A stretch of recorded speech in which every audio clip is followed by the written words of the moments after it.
I, Srushti Thakkar, computer engineering student, wishes a very good morning to one and all present over here on behalf of IEI Student Branch, AD Patel Institute of Technology, CVM University. Our university aims to fostering environment of creativity among students. University provides every field of education where our ADIT provides engineering in 8 different field of bachelors and 4 different field of masters. IEI goes to bring advancement in field of engineering. It will be my pleasure to have Dr. Vishal Singh sir, Principal of ADIT, Dr. Bhagirat Prajapati, HOD of Computer Department, and Dr. Minal Patel sir and Professor Himanshu Patel sir as our faculty coordinator. It is our immense bliss to conduct this event and have you all with us. Now it's a high time to show our warmth and gratitude to our dignitary on dais, our today's speaker, Mr. Bardhan Mishra sir, who have taken pain to mark their presence. Mr. Bardhan Mishra sir is the founder of Tech Coding, who is also a Technical Content Reviewer Intern at GeeksforGeeks. He is currently serving at Major League Fellow and has been a part of Microsoft Learn Student Ambassador and Student Partner programs. He has his expertise in web development, machine learning, cloud technologies, and many more. He has prestigious awards like winner of Sprint O Open-Ended Technologies and many more under his belt. And all with this pursuing his third year of engineering from Satyabama Institute of Technology. Welcome all. Now we want to hear from you, sir. Over to you, sir.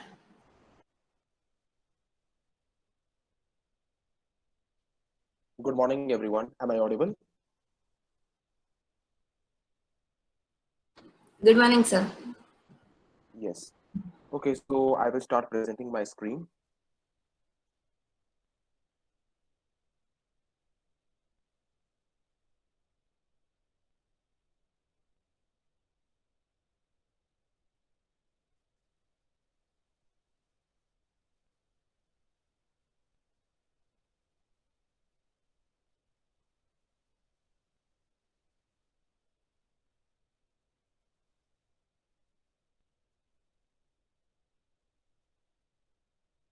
Am I audible? Yes, sir, you are audible and your screen is also visible. Okay, cool. Can you please make the chat option available because it is showing like the chat isn't available at this time?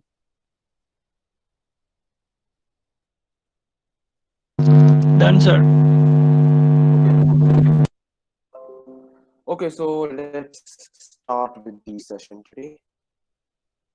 So good morning, everyone, and thanks for joining us for the session on Competitive Code 101, where we will be basically discussing a lot about competitive coding and how you as a beginner can get started with this and in the manner in which you can totally rock by participating in various competitive coding competitions, and finally how you can capitalize upon your competitive coding experience for your technical interviews as well. So I would like to extend my heartfelt gratitude to the team at IEI for inviting me for this session, and I'm elated to be delivering this talk right now. So let's start off with our interaction. So to make this session more interactive and help everyone capitalize on their experience and knowledge about programming, I would just like to ask anyone willing to share their experience, and like they can just put that on the chat section or they can unmute themselves and they can just tell their experience about competitive coding if they have done that before, or you can just share like what problems do you face while solving any sort of problems, or what are you planning to like start the competitive coding. So at the end of the day, it is all about best practices and how we can capitalize on it. So I would like anyone to just put that on the chat section, or they can just unmute themselves and they can like speak about it. So it is not going to be just another boring webinar. We need some sort of an interaction with this. So it would be quite good if you can just unmute yourself, or you can just put that on the chat section.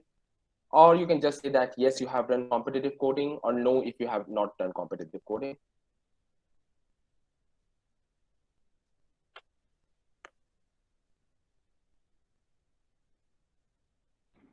No, sir, I have not done any competitive programming. Okay, so are you planning to like start with competitive coding? Yes, after this session, maybe. Okay, that's awesome.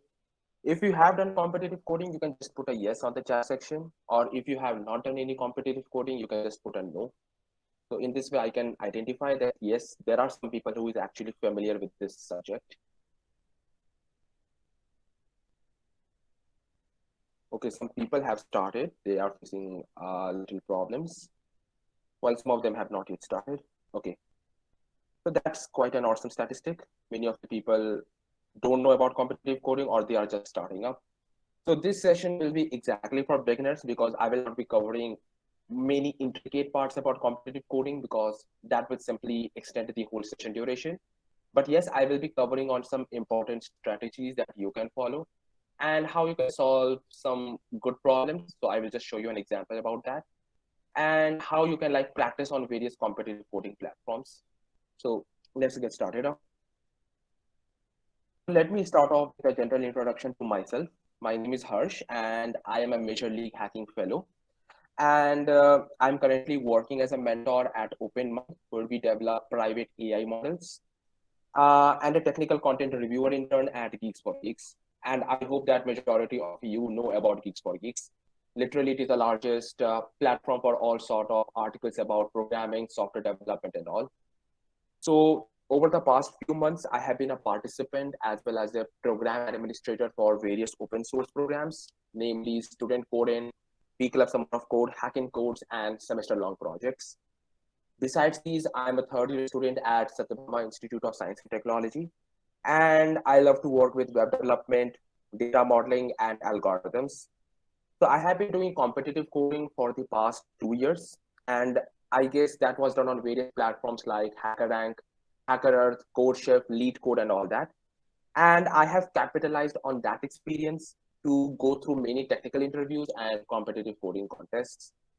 So you can catch me up on LinkedIn or on GitHub at the rate Harsh Casper, and we can have a nice chat about competitive coding or anything in general about technology.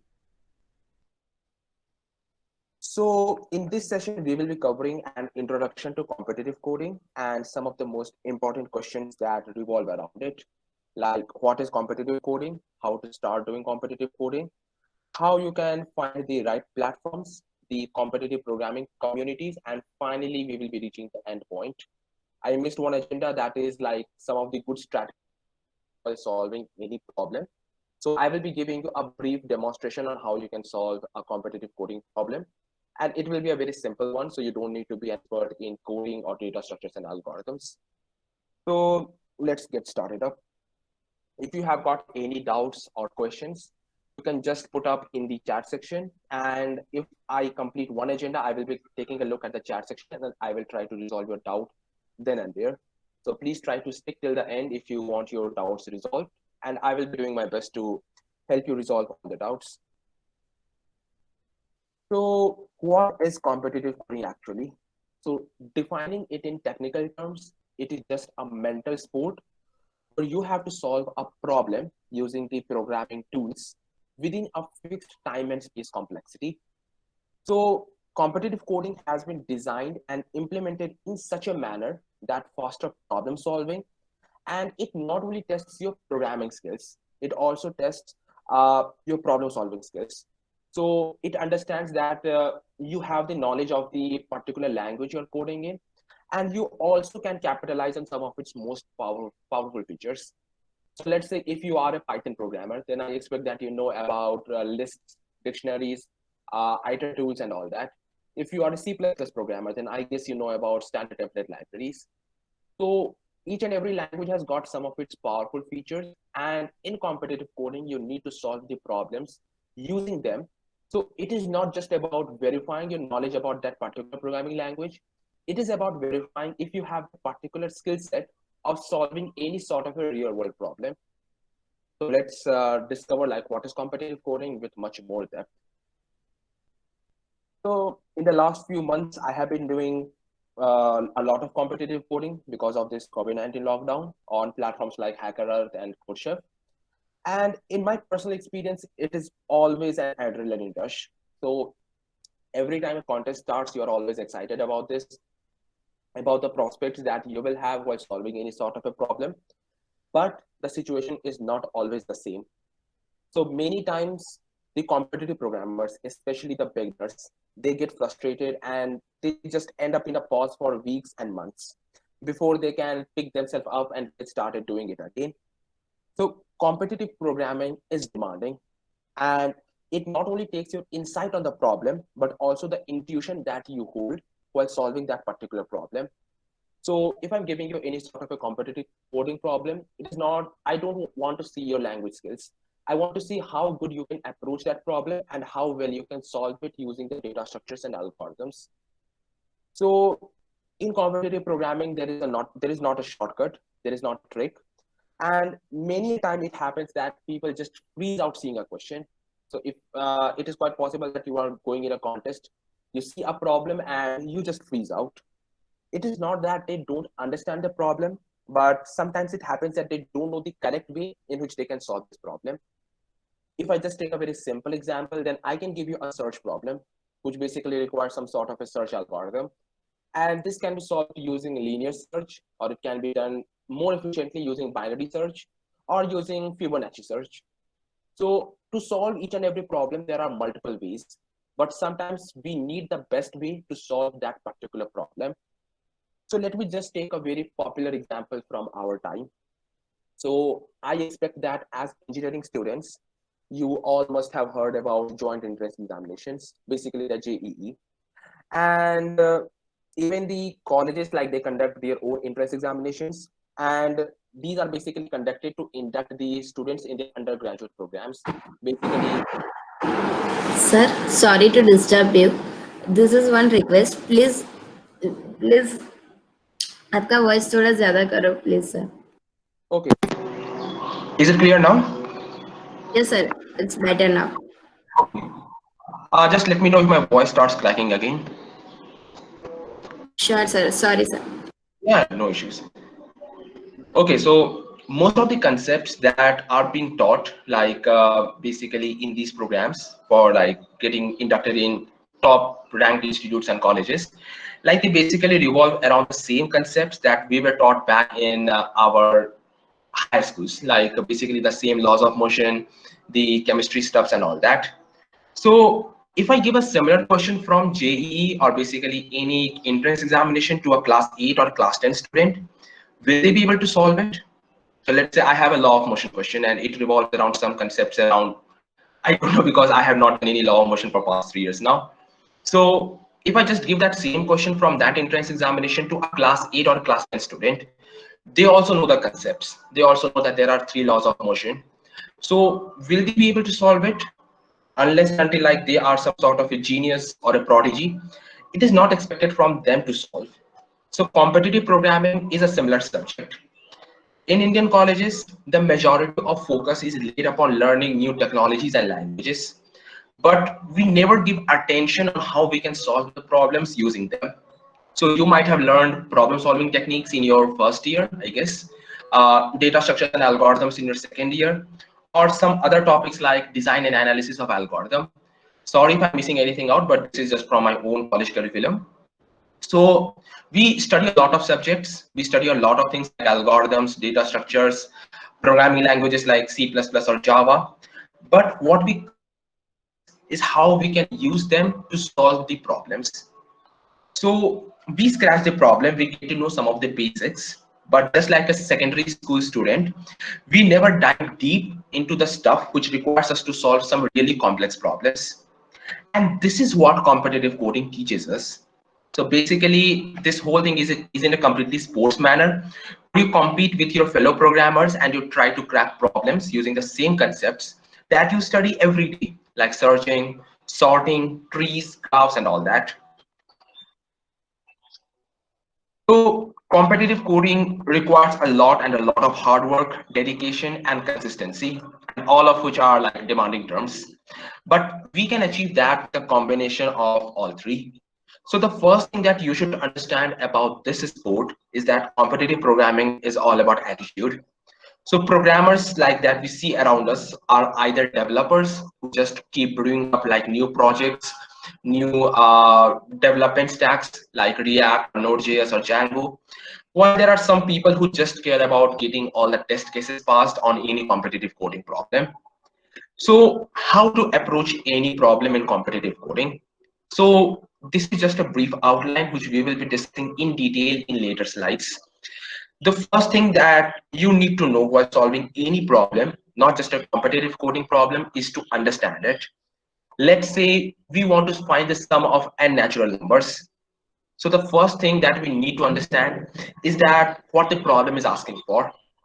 So we need to find the sum of n natural numbers. And natural number is anything that is greater than 0. So basically we have 1, 2, 3, 4. So if we are giving a value of n, like let's say 35, we want to find the sum of all natural numbers from 1 to 35. So this is what the problem is asking for. So once you fit in with the problem, you understand the problem statement, you can go to the next step. The next step is to determine the algorithms and data structures that you need to use to solve the problem. Taking the previous example, there are multiple ways to solve it. You can follow an iterative manner by creating some sort of loops to find the sum, or you can use a recursive way and you can create a base class and a recursive class to find the sum by calling a function multiple times. You can also follow a direct formulation way, or you can apply just a simple formula to derive the solution. So as you can see that there are multiple ways to solve a single problem, and it all depends on which approach you find most comfortable to solve the problem. The next step is to actually write the pseudocode and then write the code for the solution. So pseudocode is nothing but you just take a pen and a paper or possibly a whiteboard and you just write a basic outline of the whole code. It doesn't need to be programmatically correct. It doesn't need to be compiling with the syntax, but it should be a very basic idea of where are you applying the for loops or where you are using the recursive function and all that. Once you have that pseudocode, you can actually try converting that into the main code in any of the favorite programming languages that you have, like C++ or Java or Python. And then you can like try debugging it. It is always an issue that there are some bugs in the code. So you just try debugging it and you can finally achieve that particular solution. The last step is optimizing the problem. Now, the majority of the coding problems have a complexity associated with this. It can be either the space complexity or it can be either a time complexity. And complexity is very much of an important factor while solving any problem. So I was participating in one of the competitive coding contests, and we had a question that involved formulation of a nice matrix. So I just solved this problem using Python, using a very basic algorithm. And to my horror, I found out that the solution is correct, but I'm exceeding the time and the space complexity. And there was literally nothing I can do about it. So once I got back home, I just coded the entire solution back in C++, and I found that there was a certain optimization in that. So C++ was actually better than Python in my case. And then I used some other efficient algorithms, like I made use of hash instead of the arrays, and I got the most optimal solution. So just like I mentioned before, sometimes an iterative way or a recursive way would simply not do the trick. And we have to find a new way to solve the problem. And this is where the problem solving skills of the person is validated. So while solving any problem, it is always appreciated if you solve the problem first by a brute force manner. Brute force is nothing but you just don't care about the most optimal way. You just try to find out a particular solution for that problem. Let's say you're trying to solve a problem and you're making use of arrays. So arrays can be a way in which you can find a solution using a brute force manner. If you just want to optimize, you can perhaps use linked list for better efficiency and so forth. So brute force is a very simplistic manner where you just don't care about time and space complexity, and you just try to solve the problem by fitting in with the solution. Once you have a definite approach using brute force, you can further optimize your solution by various techniques and methods like using hash table instead of an array or by using some more efficient algorithms. Now coming on to the big question, and probably the question that is scratching your mind right now when we start competitive programming, why is it necessary? We are developing some cool applications either on web or on Android. Learning some new technologies like machine learning or deep learning, or let's say full stack development and all that. So why is competitive coding necessary in all this? Like, what sort of impact it is bringing on your career? Now, if I talk about development in general, like let's say making some projects, participating in hackathons and all that, they are all good since they are a part of the learning curve. And it is good to invest in your skills. So if you know JavaScript, if you know Django, so it is all good because you're investing on your skills. So developing projects and real-time products are good, especially when you're looking to boost your portfolio and show your development skill. But what advantages that the competitive coding brings that the project development does not? It is actually the problem solving, the logic building, and the team playing that matters in competitive coding. Now, if you're thinking about the problem and finding its solution, it will just make you more focused, and it will give you a definite path through which you can like try to solve the problem and improve your logical aptitude. With an improved logic, you will be able to think faster, you will be able to solve the problems faster, and you can also decide faster and put your thinking and solutions into the code later.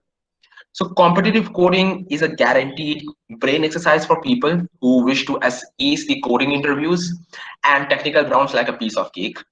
Now, many competitive coders practice on various platforms like CodeChef, Top Coder, Code Forces. And if you have a very great portfolio on these platforms, you can put that on your resume directly. But remember that competitive programming won't get you a job, but you can simply ace all the rounds that involve some data structures and algorithms if you have practiced that enough. So competitions have a lot in common with the coding interview as well. So from this perspective, competitive programming is definitely useful for interview preparation. First, in both cases, you're required to solve some coding problems with a time restriction. Uh, Next, you can like prepare yourself because a lot of people find it quite different when you are coding in front of a timer. So let's say you have been given a problem and you have been tasked to solve this within 30 minutes. So obviously this is a brain rush. You have to crack the problem, and this is definitely a brain exercise for you. And if you have a competitive coding experience, then you are going to be quite eased up during the coding interviews as well, like the technical rounds and all that. So competitive programming will help you in designing and implementing efficient code that can scale and be implemented in real time as well. So for this, you need to have a strong foundation of data structures and algorithms, without which you will not be able to solve even simple problems. So competitive programming is a great resource to sharpen your coding skills. You don't need to be a top player, you don't need to be a top coder, but practicing with competitive coding problems is highly recommended for you. So what can you exactly achieve with competitive programming? The first thing that you can do is that you can sharpen your problem solving skills and your logic development while solving problems. Let me just take an example again for this purpose. So I have a sample project where I'm creating an interview scheduler application. And we are taking a data structure where we have stored all of the available times for the interviewer within which he can take the interviews. And I need to find out the optimal time during which the interviewer can interview other candidates as well. So we have a data structure, but we need some sort of an efficient algorithm that can actually find the time interval through which the interviewer can actually take the interview. So if this is actually a development project, but if you boil this down, it is actually a coding problem. You have to build a logic, you have to implement that logic. So with this problem, all the complexities like O of n or O of log n will not be mere terms for you, but it will be something that can actually make or break your application. So competitive programming teaches you to find the easiest solution in the quickest possible way. So competitive programming enhances your problem solving and debugging skills, giving you some real-time fun. And it's a brain sport, just like I said before. And moreover, competitive programming allows you to participate in multiple contests. Now, since everyone loves competing, then I believe that majority of you might have participated in at least one of the competitive coding contests or any coding contest in general. So you might have felt the rush of solving the problems in the minimum possible time. So in a similar manner, competitive coding as a skill is being used by companies like Google, Microsoft, Amazon as well for recruiting candidates, and they use these skills even directly in their technical interviews. So Google conducts a lot of competitive coding contests like Kickstart, Hashcode. Then we have got this CodeChef long challenges, the cook-offs. So you start competing against a variety of programmers all around the world, and you can also learn from their ways. So at the end of the day, it is always the right approach that matters. So Gail Blackman McDowell, like she's the author of the famous book Cracking the Coding Interview, and I would like everyone to get their hands on this book if they are preparing for their interview season, because you need to understand the concepts with array, string, array list, stack, queue, linked list, recursion, backtracking, sorting, searching algorithms before starting with this book. Now, when I say you need to understand concepts, means you should also be able to understand the concepts and how it internally works. So coupled with the book, you can start working on some real world implementations, either on a whiteboard or like on a pen, paper and a pen, or you can just do that on an online compiler like rebel.it to help you understand the actual implementation. So let me just reiterate back again. This is not a book for competitive programming, but it is just used to sharpen your acumen for technical interviews and coding rounds. So get a cue from this book and it will help you a lot with cracking some basic and intermediate problems. There is no definite course or book that will make you good at competitive coding. It is just the practice and the practice alone that makes you good at that. So now we will start the second agenda of the session. If anyone has got any doubts up till now, they can just put that on the chat section.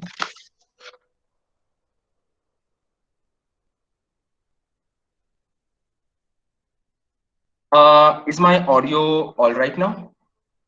Because I guess some people like. Yes, sir. Yes, sir. Now it's all right. Okay. So, I got a question. Yeah. So, according to you, what should be the level or what should be the criteria to make oneself individual aware that now I am good at some particular topic? For example, if I take topic of linked list, then up to which level should I go, or should I learn the data structures to get hands-on to CP or questions of linked list? See, the thing is that, like if I talk about a particular data structure like linked list, in any competitive coding contest, you will not be asked to implement the linked list directly from the scratch, or you will not be just asked to reverse the linked list. There will be a problem, and that problem will be associated with some real world case. And you have to like think on how you can solve this problem using a particular data structure or algorithm. So if I talk about linked list, you can, if there is any problem on linked list, you can easily solve that using array as well. But if linked list is specifically mentioned, that you just need to clear up with the basics, like how you can develop a linked list, how you can develop a doubly linked list, and how you can move forward with some reversing stuff and all that. Once you have the gist of that, then you can just try out solving some problems, and you will get to know some of the edge cases through which you can solve some really complex problems. Shivang Patel has been asking, like, are there any techniques to reduce time complexity in case TLE is occurred? So if time complexity is like, if there is any issue of time complexity, you can try out your hands in optimizing the data structure or algorithm you're using. Like if you're using array, you can possibly optimize it to hash table, or like you can just go to linked list. And sometimes it is a compiler problem as well, because many a times on CodeChef I have this problem, and I just run that code after a few hours and it runs perfectly fine. So try optimizing the code, try optimizing the input output expressions, and everything else will be fine. Neha has been asking, like, I have started learning Java, but for CP, I have heard that C++ is fast. Okay, so I will be covering that in the second agenda. But regarding this Java and the C++ thing, the one thing that I have seen in the industry, that you need to know at least one object-oriented programming language. And if I tell one object-oriented programming language, it can be either C++ or it can be a Java. So you can do that in any of the languages, but majority of the times Java is preferred. The reason being, majority of the companies, like, they are using Java for all sort of server-side logic. So if I talk about companies like Amazon, Oracle, so almost all of them are using Java for their backend development. So if you have a good expertise with Java, you can possibly catch up to some other frameworks in Java like Spring Boot or Spring, and that will be quite optimal for you. At the end, the language doesn't matter, but if you have a good experience in Java, then that is going to be a lot beneficial for you. So Prajapati, I will be coming on that part. I have a long list of resources that I am going to share at the end of the session. So just stay tuned and I will be covering that part as well.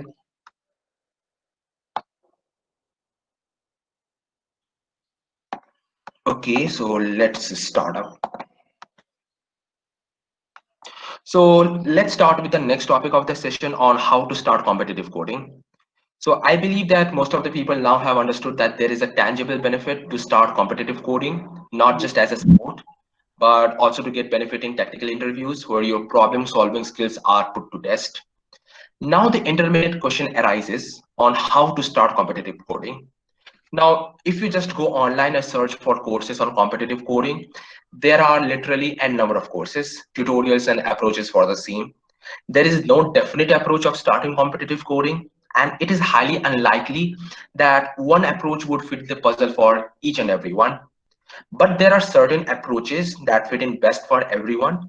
And this approach includes picking up a language for the purpose, start practicing in it, and leveraging some data structures and algorithms to push your way in.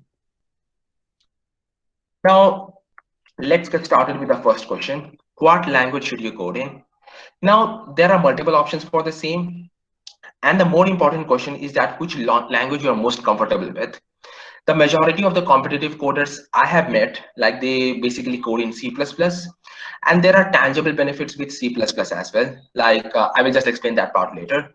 Some other popular programming languages that you can use for competitive coding is Java, C, Python, JavaScript as well. But what determines that which language should we select for competitive coding? Now, the rule of the thumb is that all languages are more or less equal, and what matters the most is the algorithmic solution. But what makes a particular language more interesting to work with is the various sort of features that they come with. Like if I just take the example of C++, we have got standard template library, which is incredibly powerful to work with, and has got some predefined APIs for data structures like linked list or hash tables and all that. So we don't even need to implement them when a contest is going hot and focus more on problem solving. In Python, we have got some external libraries that can simplify our coding part and make the logic building quite easy. The one thing that you should keep in mind while selecting any language is that you need to keep your code compact and clean. Now, clean code is critical in the software industry and it is perceived as what makes or break a project. Startups and companies have literally shut down because of the insurmountable technical debt that the unclean code has brought them down. So let's have a discussion on some of the popular languages that are used for competitive coding, or at least I have seen people using in real time. And I might be sharing some of my own experiences with each and every language so that it will be easy for you to gauge up and get started. Now, starting up with C++, it is literally God's own programming language. Now, C++ is by far the most popular language for choice by competitive coders, and it is usually faster than Java and Python, and most of the resources are available in C++. C++ also has a vast library called Standard Template Library, which makes life a lot easier for competitive coders. Now, I believe that most of the participants might know C++ here because it is very easy for them to follow up and start solving problems through them. However, C++ sometimes become quite complex to learn, and you need to understand some of the algorithmic designs and syntax uh, to the depth if you want to leverage it. Next comes Java, which is my favorite programming language. So Java is basically an object-oriented programming language, just like C++. And it is literally one of the most popular languages for competitive coding, just next to C and C++. Now, Java is a bit slower than C and C++ because you are fetching input using scanner class, and this many a times leads to a TLE error. So you have to use something like a buffered reader for faster input. So, but Java is extremely handy while you're dealing with large problems, where you can simply use a big integer class to handle large inputs and outputs. However, in many of the competitive coding contests, I have observed that there is quite a chance for Java code to run into some errors. And unless and until it is optimized and all the bugs are resolved, Java is a pain to work with. So Java code also provides a stronger exception handling compared to C++. For instance, it is easier to trace an index out of bound exception or segmentation fault in Java compared to C++, because C or C++ might give you a wrong answer, but Java is surely reliable in that context. Lastly comes the Python. Then comes Python, the eye candy for many new programmers.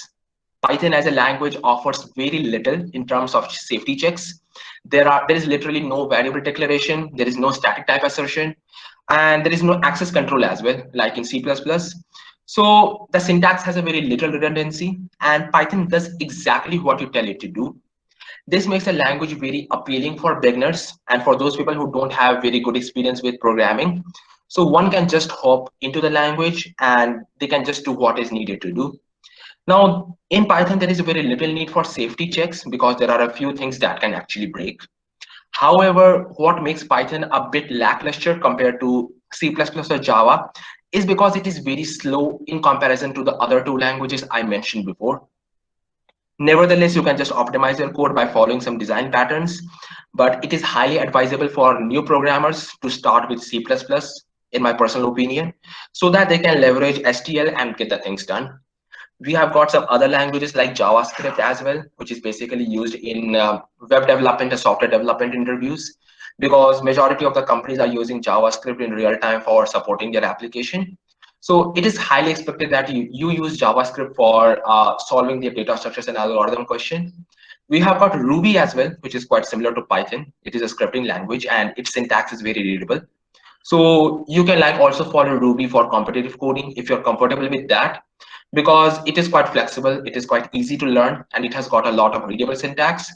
But in comparison to the speed, it is faster than Python, but again, it is slower than C++ or Java. Now, in my personal opinion, languages and data structures are just the two sides of the same coin. If you're looking to boost your problem solving, you can neither ignore the language nor the implementation. So what are the basic data structures that you should be taking care of during the preparation for competitive coding? So these include searching, sorting, trees, graphs, linked list, keeps, hashing, just to name a few. Sometimes you might encounter some string-based problems where you need to use data structures like try or Burkhardt trees and so forth. So before starting off with any problem, it is always better for you to take up a sheet of paper and try to visualize the problem that has been presented before you. So you can use all the data structures and algorithm concept that you know of and starts with solving the problem. Now, just like I mentioned before, there are multiple ways to solve a problem, and the best way is the one that can be best optimized. So to optimize the problem, like you can possibly make use of hashing, and there are literally tons of ways in which you can optimize the code. And the field of optimization encompasses many different fields of models and algorithms. You can classify the field based on many different criteria, like is algorithm like linear versus non-linear, convex versus non-convex, continuous versus discrete. So one problem can be solved in multiple different ways, but there are some underlying solution philosophies that you can possibly take a look at. Like if you're taking this example of the popular knapsack problem, so you can either solve it using a heuristic approach, or you can do that using integer programming or even dynamic programming, which we will discuss a bit later. So there will be multiple times where you're solving a problem, and it is quite natural that the algorithm associated with the solution has been unknown to you. So competitive programming is quite similar to a dictionary quest, where you understand new algorithms and implement them to get started up. Last, then we arrive at the most important postulate of competitive programming, and that is practice. So practice is what makes anyone perfect. And I believe that most people who are good scorers in maths and all, they realize that without practice, there is very little that a person can do. So many people, like, they make a mistake that they are trying to solve some problems, they are getting stuck in that, and they like try to implement it multiple times, they get a lot of errors, and they start referring some discussion forums or some editorials, but none of them is working. So this is when they stop practicing, and they just like drool down, like they are not able to start with competitive programming. So automatically their submission will go down, their practice will go down. And this is a mistake that majority of the people will do when they're starting up with competitive programming. So I started practicing almost an year back, and like I soon landed up in a zone where there was no escape. So if you're stuck in a similar model, it is always better to start investing more rather than stopping everything. So this is the best way to keep the engines going. And as you practice more, you will keep yourself more motivated towards the code and the actual implementation. So motivation is the key here. And until and unless you keep yourself motivated and start practicing the problems out, there is no escape out of this whole situation. One question that many people ask is, how often do we need to practice? Now, this really depends on you. You may spend some time daily and practice a question or two. The more time you spend practicing, the sooner you will be doing better at it. Now, here comes the most important part with competitive coding, the contests. And I believe that everyone must have taken part in some coding contest in the past. And it is no surprise that they are well articulated and on a high rush. So to keep a check on your performance, to keep a check on your skills, you might want to participate in these contests that are conducted once in a while on various platforms. So these might include lunchtime, long challenges, cook-offs, and there are some other contests that are held weekly or even monthly. So for a beginner, it is quite advisable to not jump into contests directly. So you can like start practicing rather than jumping directly into contest. If you are confident enough to try out your skills, it is better to take part in a shorter contest. They will help you improve your speed of thinking. And on the other hand, long competition often have very hard problems, and that requires more research and less thinking. So at the end, it is advised to take part in a competition as a team. It helps you see questions from a different point of view. And I would also like to advise that it is better to consult with the other teams as well, like your fellow programmers, to discuss solution on forums and sometimes read other code as well. Like you can just go to any popular competitive coding website, or you can just take a look at some of the top rated coders, and you can see like what the submissions were almost few months or years back at the time when they were just starting up. So you can just take a look at the code and you can understand on what optimizations you can do in your own code, so that you can understand the best approaches and the ways in which you can solve a problem. So lastly, try to make yourself comfortable with the uncomfortable. And this is the important mantra for anyone who is willing to do competitive coding. The majority of the people, like, they think that they know only searching or sorting, and they will only solve problems using that. So let me just tell you once again that no one is stopping you to try harder problems. And the only thing matters is how much patience you have while solving any problem. There are instances where you can take weeks to solve a given problem, and it might take a lot of time to decide an approach for the same. So competitive programming is a rewarding experience, and with the realization that you can learn something new and you can implement it, you can just keep the key of practice going on, and you can soon unlock the ways of problem solving and logical thinking. So we have reached the third agenda of the session. Till then, if anyone has got any doubts, they can just put that on the chat section. So they can put any sort of doubts or any queries that they have, or they can just unmute themselves for a brief moment and they can express their question.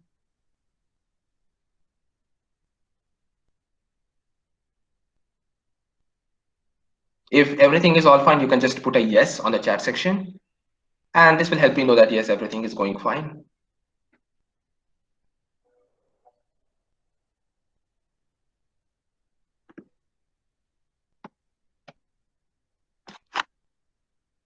Okay, so let's get started with the third agenda. So let's now get started with the next topic of our session, which is understanding the best practices. So if I take an example of search algorithms, then you can search an element using linear search in O of n, and you can solve a similar problem using binary search in O of log n. So what exactly difference does that two make? So using a few lines of code, you can optimize your solution drastically, and you can help get better with logical building. So in this agenda, we will take a look at some of the best practices and strategies that you can follow with competitive programming. Let's first get started with the components of a problem statement. And let me show up a link to a HackerRank problem to explain this much better. So first, like we have got the approaches of solving the problem. So if you are like solving any given problem, the first thing that you should be doing, just like I mentioned before, is like understanding and analyzing the problem. So you need to understand and analyze it. You need to take a definite note of what the problem is asking for you to do. Then you can go to the sample test cases and the input output format. You can take a look like what sort of input it is taking and what sort of output it is expressing. You can then start your work by breaking down the problem, coding it out, and then trying to optimize the solution. So let me take a popular question here. So this is one of the questions I got in one of my technical rounds for an educational technology company. And the problem is very simple. So if I just take a whiteboard right here, then I can simply express that out. Okay. So the problem is states something like this. You have got some amount of rupee. So let's say you have got 15 rupees. Sorry for my bad handwriting on a whiteboard. So you have got 15 rupees and you are going to buy some chocolates. And I guess everyone loves chocolate here. So you are going to buy some chocolates. And every chocolate costs around 1 rupee. Let's keep it 1 rupee. And now the shopkeeper has got an interesting offer for you. Basically, the shopkeeper is saying that if you're buying like many chocolates, you can exchange 3 wrappers and you can get a new chocolate. So basically, I have 15 rupees with me. I have got like the cost of each chocolate is 1 rupee. And with 3 wrappers, like every time we eat a chocolate, we have the wrapper left. And with 3 wrappers, we can get 1 more chocolate. Now the question is asking, what is the total number of chocolates that you can have with 15 rupees? So let me just iterate the problem back again. Let me just go back to the problem statement. It is saying that little Bobby loves chocolate. That is obvious, just like every one of us. He frequently goes to his favorite 5 and 10 store, Penny Auntie, to buy them. And they are having a promotion at Penny Auntie.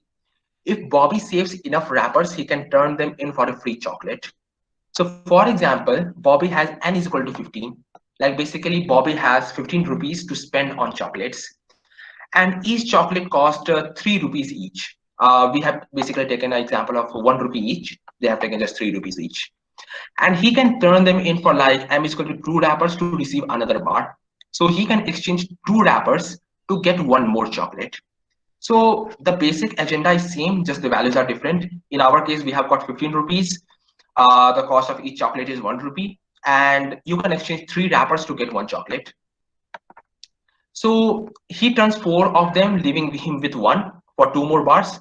So you can just take a look at this whole problem statement and you can like finally get that he has in total eaten 9 chocolates. So like even in this case, what we can do is that first we can like take out the number of chocolates that he can originally buy. So he can like buy 5 chocolates. Sorry, it is 1. So he can buy like 15 chocolates. He can again like with these 15 chocolates, he can buy like 5 more chocolates. So and with these 5 chocolates, he can like take 3 wrappers and then he can like buy 1 chocolate. So in total, we will have got 15. The originally 15 chocolates, the 5 chocolates plus 1 chocolate, and we will have like 21 chocolates in total.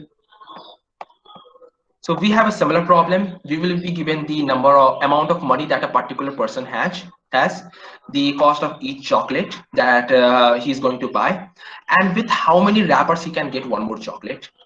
So this is how you can like solve a problem. First, you have to understand it. You have to analyze it. Then you will be going through the sample test cases. So here is our sample input, and here is our sample output. So sample input is nothing but how you are going to input any given data into the code and what sort of output will you be getting out of it. Then you have got to break down the problem. So this is like how exactly we broke down the entire problem. And then you can like simply start by coding it out. So this is a question that we have. We have n chocolates with each chocolate costing C cents, basically C rupees. And if you return D chocolate wrappers, you get 1 more chocolate extra. So what is the number of chocolates that you can have? So let me just erase this whole thing up.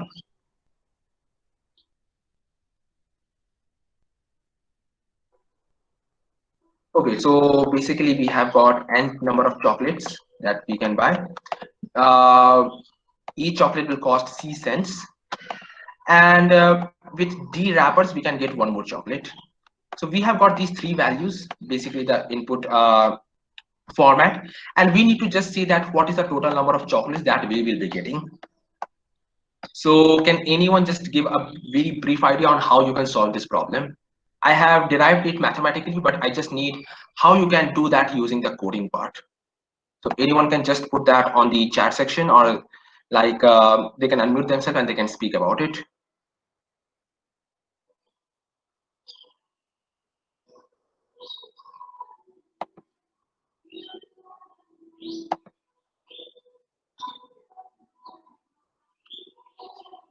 So let me just go back to the question again. You have got n number of rupees. The cost of each chocolate is C, and with D number of wrappers, you can get one more chocolate. So what is the total number of chocolate that you will be getting at the end of this whole problem? This is what we are trying to ask. There is nothing sort of a data structure or algorithm involved in this. It is just a very simple problem, and this is perhaps the most basic problem that you can get in any competitive coding contest. Literally, if you get this problem, you are quite lucky.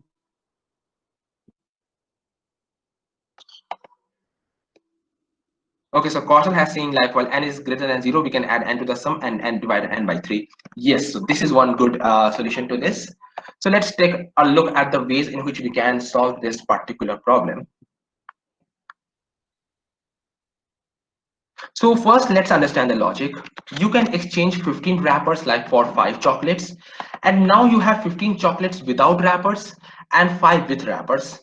Now you can just exchange 3 more wrappers for chocolate, and you have like 18 chocolates without wrappers and 2 plus 1 chocolates with wrappers. You again exchange the 3 wrappers for 1 more chocolate, and in total you will have like 20 plus 21, I guess it is 21 chocolates. Now how to code this problem? So you can either follow an iterative approach to solve this problem with O of n time complexity. So first you are like going to calculate the number of chocolates. Let me just try to erase this up.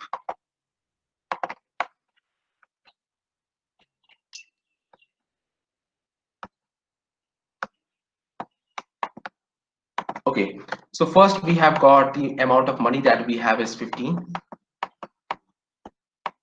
Then the cost that we have for each chocolate is simply 1. And the number of wrappers that we can exchange to get one more chocolate is 3. So first what we are going to do is that we are first going to calculate the number of chocolates that we can buy initially. So we can just divide the amount of money that we have with the cost of each chocolate. And this will come like 15 by 1, which is equal to 15. Yes. The second approach that what we will be doing is that we will be dividing the number of wrappers we have. So since we bought 15 chocolates, we have got 15 wrappers. Now we have to see like with these wrappers how many more chocolates that we can buy. Just like I mentioned before, with 3 wrappers you can get 1 chocolate. So let's simply divide this by 15 by 3, and you will get the value 5. So with these 15 chocolates, I got 15 wrappers. I exchanged these 15 wrappers and I got 5 more chocolates. Now again, I'm going to exchange these 5 chocolates to get 5 more wrappers. But keep in mind that 5 is greater than 3, but we cannot get like 2 chocolates with this, because if we break down 5, then we will have 2 plus 3. So with these 3 wrappers, we can buy 1 more chocolate. But with these 2 wrappers, we cannot buy any chocolate. So in the end, we will have like 15, 5, and 1. And if we just sum this up, then we will get like 21 as our answer. So this is how we can implement them in the iterative way. So this is by far the most naive problem that you can find in any competitive coding contest. But this problem actually shows on how you can solve a problem using a variety of ways. You can solve this problem using an iterative way, like if I just go back to my next slide. No. So you can solve this problem using an iterative way. You can solve this using a recursive way, or you can just solve that problem using a direct formula. So the direct formula will take just O of one time complexity, and it will be like simply using a formula to finding out the whole solution. But how can we devise a problem for such a problem? This is where we bring ourselves to the concept of sub-problems. Sub-problems can be devised by breaking down a problem into multiple separate problems and then solving each of them independently. So if you try to break down the problems into multiple sub-problems and you solve all of them independently, you will come to know that there is a particular pattern that is following in each and every solution. And you can use that pattern to find out a formula for your specific purpose. So once you calculate and recalculate them, you will arrive at a formula which you can use to solve it with just a snap of a finger. So let's try to solve out this problem right in this HackerRank thing.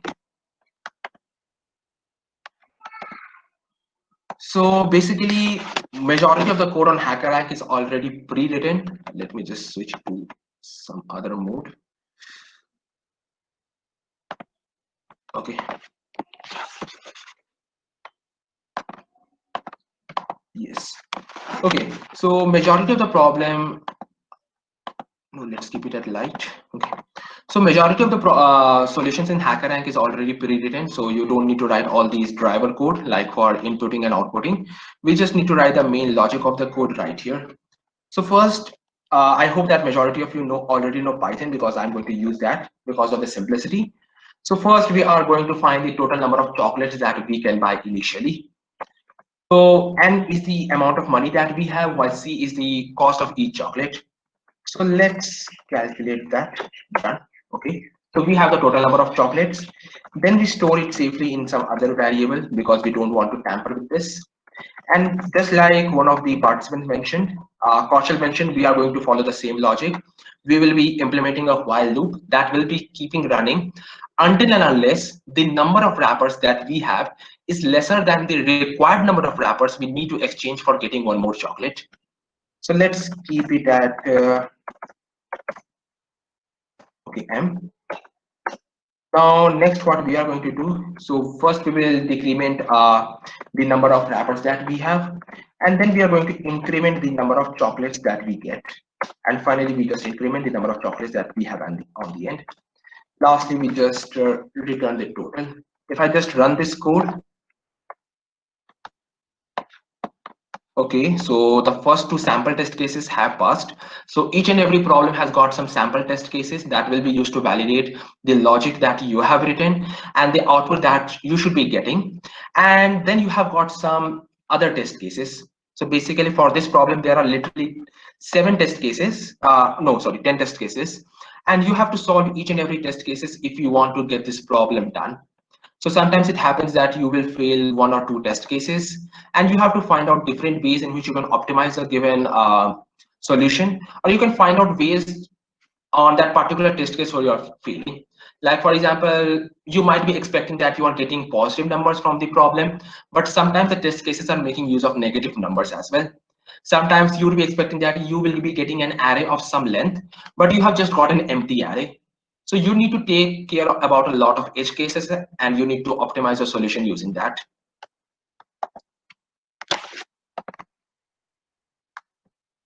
So how can we solve any given competitive coding problem? So this is one of the most important aspects of this entire session, because this will teach you like how you can get started with coding on problems and how you can like solve them efficiently. So time is always considered as a prime factor in contest where there's a tie breaking. So because majority of the competitive coding contests, they rank the participants with the same scores as well. So to save time, one must understand the problem as fast as possible, which depends on how you are reading a programming problem. So in any competitive coding contest, there are various levels of question. First comes the easy one. So like just the problem that I showed you a few seconds back, that was an easy problem. And problems in this category are just considered very easy and based upon simple implementation. And these problems matter a lot in tie-breaking contest because the programmers, they need to submit the solution as fast as possible to save time by just reading the basic input, the basic output, and then solving it out.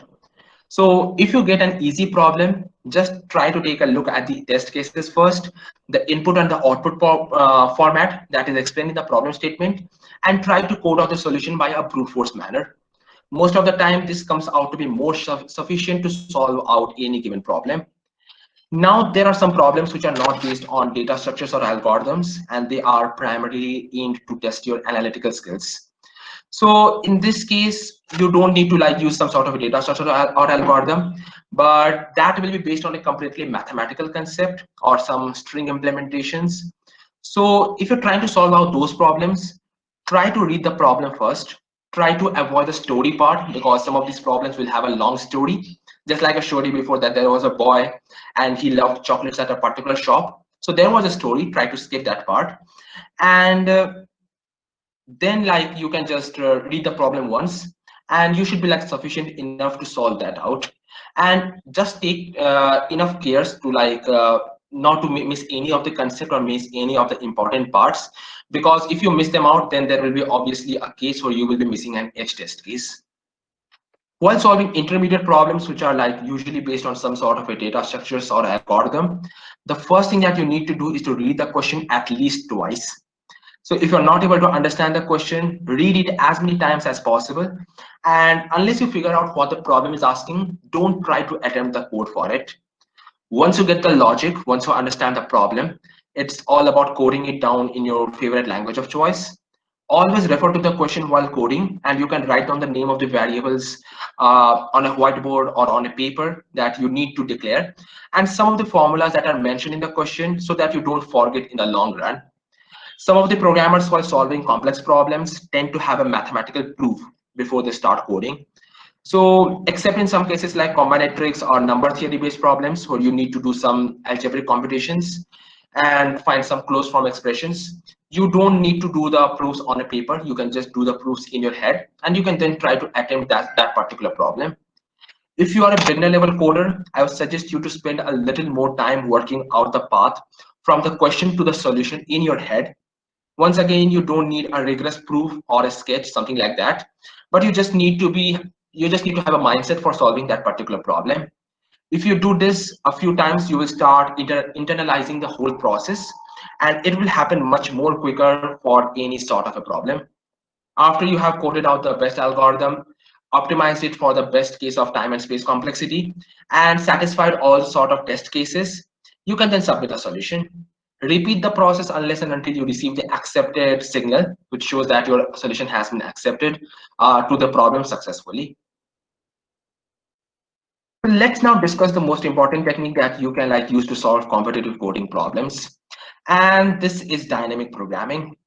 So most difficult problems asked in coding competitions and in interviews of high-ended product-based companies like Google or Microsoft or Amazon, they are from dynamic programming.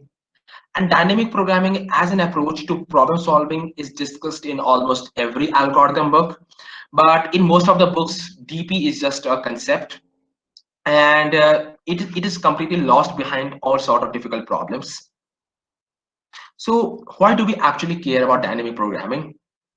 So you might have heard about some sort of techniques like brute force, divide and conquer, greedy, and all that thing. So what makes dynamic programming so special? So let's take an example. I want to compute the 80th term of the Fibonacci series. I wrote a recursive function for that, and I waited for the result. It would naturally take a lot of time and space for me. And last time I checked, like it took my well-optimized C++ code almost a few seconds to completely throw out a solution. Using dynamic programming, you can solve the same problem in a fraction of a second. Sometimes if you are in a coding interview or in a coding competition, a recursive solution usually neither passes all the test cases, nor does it impress the interviewer. So most of the difficult problems asked in competitions or interviews are directly from dynamic programming. In short, dynamic programming is all about ordering your computation in a way that avoids recalculating duplicate work, so that you can just focus on the main problem and a lot of sub problems. So if you're starting to learn algorithms, then it would be naturally hard for you to understand the main idea of dynamic programming and how is it different from divide and conquer approach. So when it gets to comparing those two paradigms, usually the Fibonacci function comes to the rescue as a great example. So if you're trying to solve the same problem using both dynamic programming and divide and conquer, so you might lose a lot of valuable detail. So I will just help you to catch the difference faster.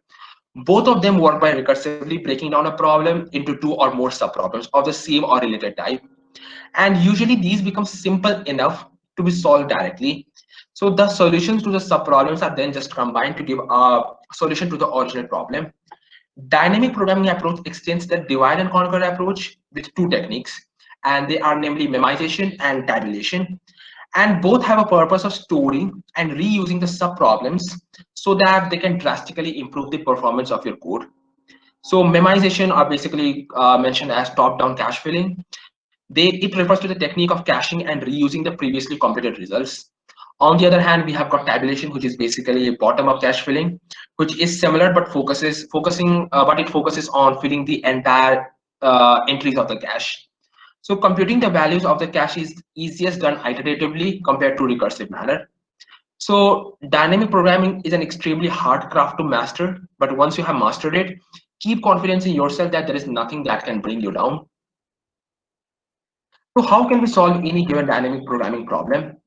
So dynamic programming is breaking down a problem into multiple smaller subproblems and storing the results of those subproblems to ensure that each subproblem is solved only once. So what are subproblems and what do they exactly do? So subproblems are smaller versions of the original problem, and if formulated correctly, subproblems built on each other, they can just give you the entire solution to the original problem. So let's understand this with a simple example of Fibonacci. So let's say you are required to find the fifth Fibonacci number. So let me just take to the whiteboard for this purpose, because that will be a lot easier for this.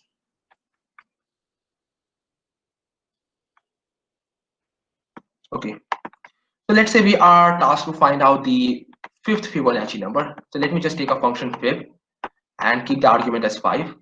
And I need to find out the fifth Fibonacci number in the given Fibonacci series. So to do that, what I will be doing, like in a recursive manner, you will just call the Fibonacci number recursively, Fibonacci function recursively, and you will try to find it out. So just like I mentioned it before, it is not very well optimized. So what we can do is that we can follow the process of dynamic programming. So in DB, what we will be doing is that we will break down this problem into two smaller subproblems. So this problem will be broken down into two problems, which will be computing the Fibonacci, the fourth Fibonacci number and the third Fibonacci number. Again, we will break down this problem into third Fibonacci number and the second Fibonacci number. And this will be again broken down into two separate subproblems. Once we find out the solutions of the subproblems, we can just go back and we can share this solution to the other problems. So with the subproblems of the second Fibonacci number, we can share this solution with the fourth Fibonacci number. The fourth Fibonacci number will share this with the fifth Fibonacci number, and so forth. So as you can see that in the evaluation process, we are calculating the third Fibonacci number twice, and this in turn calculates the second Fibonacci number twice. So instead of calculating the second Fibonacci number and the third Fibonacci number again and again, we can just store the value of them by calculating it for the first time and reusing it whenever we need in the future. So when subproblems are needed again and again, they are categorized as an overlapping subproblem. So storing the values of overlapping subproblem optimizes out a solution as we avoid computation needed to compute the same problem again and again. Like in the given example, the subproblem of second Fibonacci number is calculated like almost 3 times. So we do not gain anything by storing results for non-overlapping subproblems like binary search, but there is this sense of storing the results in a subarray so that this subproblem will not be used again. So you can see that using a dynamic programming approach, we can solve the Fibonacci problem with much lesser complexity. I hope we can discuss dynamic programming in a great length some other day, because we have to move on to the next agenda for our discussion. So now till this point, if anyone has got any doubts, they can just put that in the chat section, and I will be going through that right now, because we have reached the last agenda of the session. Okay, so Nirav has been asking like what's the difference between recursion approach and DP. Recursion basically says that we are calling this function multiple times, and it is doing the same thing, like it is breaking down a problem into multiple subproblems and it is dividing them out. But dynamic programming takes a step ahead and it is storing the value of these subproblems so that they are not computed back again. So this is the exact difference between the recursion approach and the dynamic programming approach. So if everyone is fine up till this point, they can just put a yes on the chat section and I will be moving forward with the last agenda. Okay, so Nirav has been asking like repeat once. So recursion basically divides a problem into multiple subproblems and we like call it in recursive manner so that we can compute the original solution.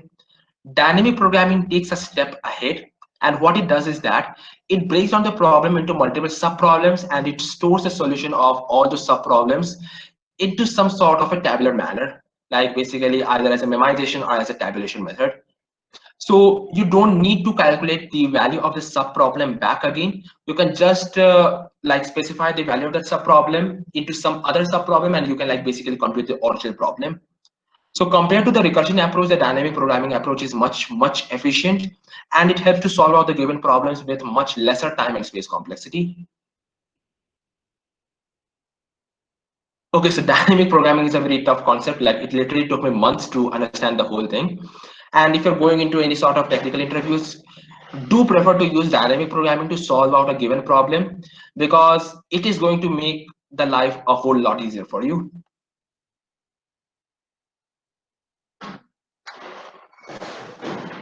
Okay, so Nirav has been asking like sometimes it's confusing, like I have to give more time and stuck with one concept, else I have to go on and learn other algorithm or concept because there are many algorithms in programming.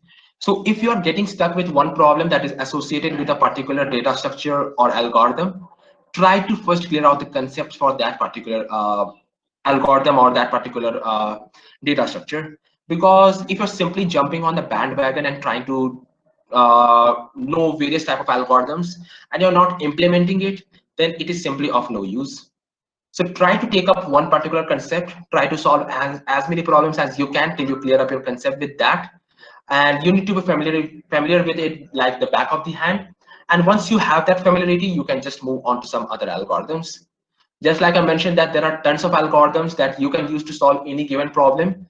So first start with the most basic algorithms and then move ahead with some other advanced algorithms. Okay, so let's start with the last agenda that will take a couple of minutes.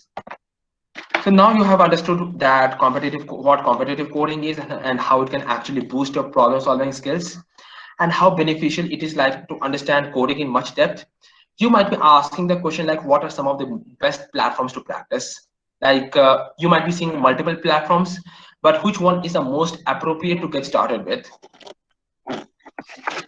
So let's start with discussing my most favorite platform, and that is HackerRank.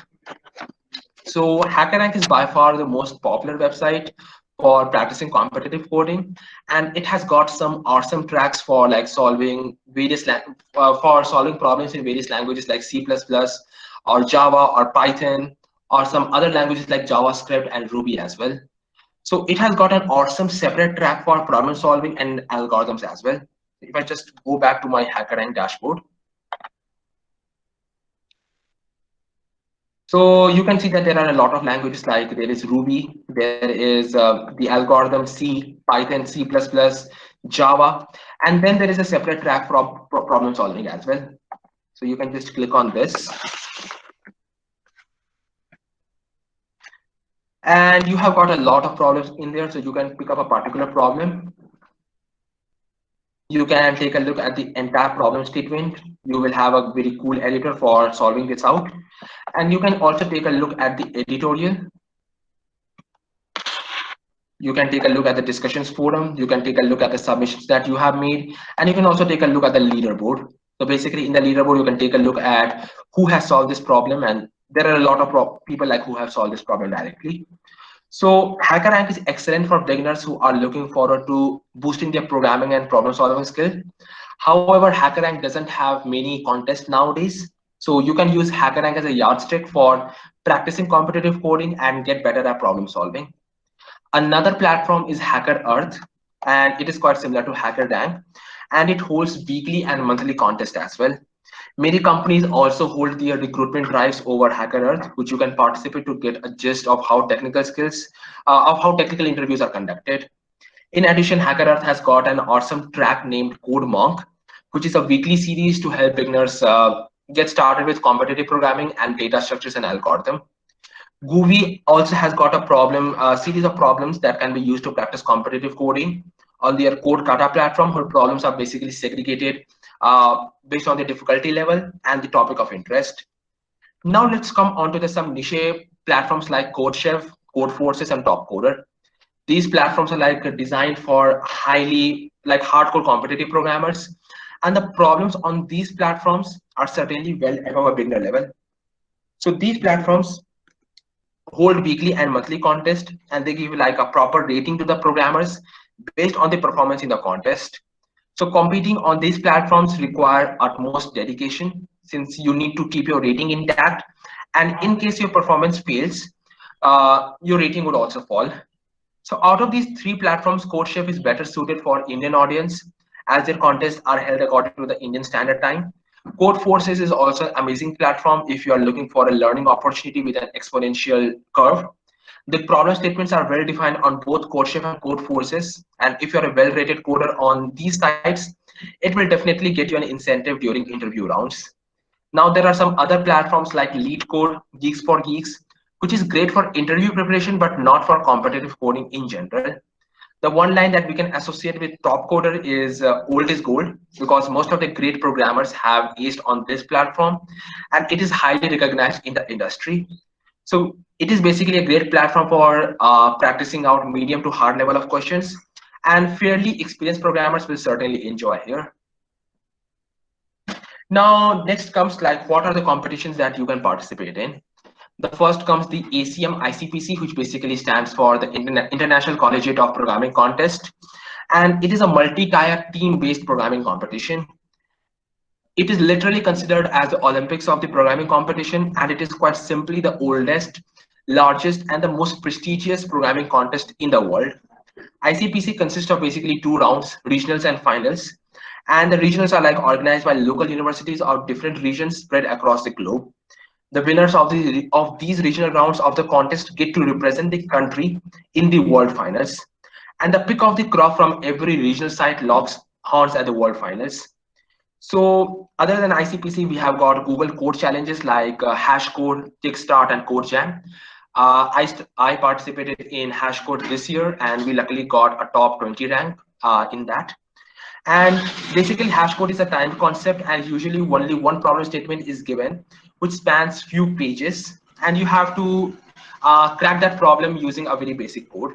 So basically, they check your like core problem solving skill, and this year's Hashcode problem was a variation of the popular knapsack problem, and the goal was to find the highest score by scanning different books in a library. So every year's Hashcode has one common aim,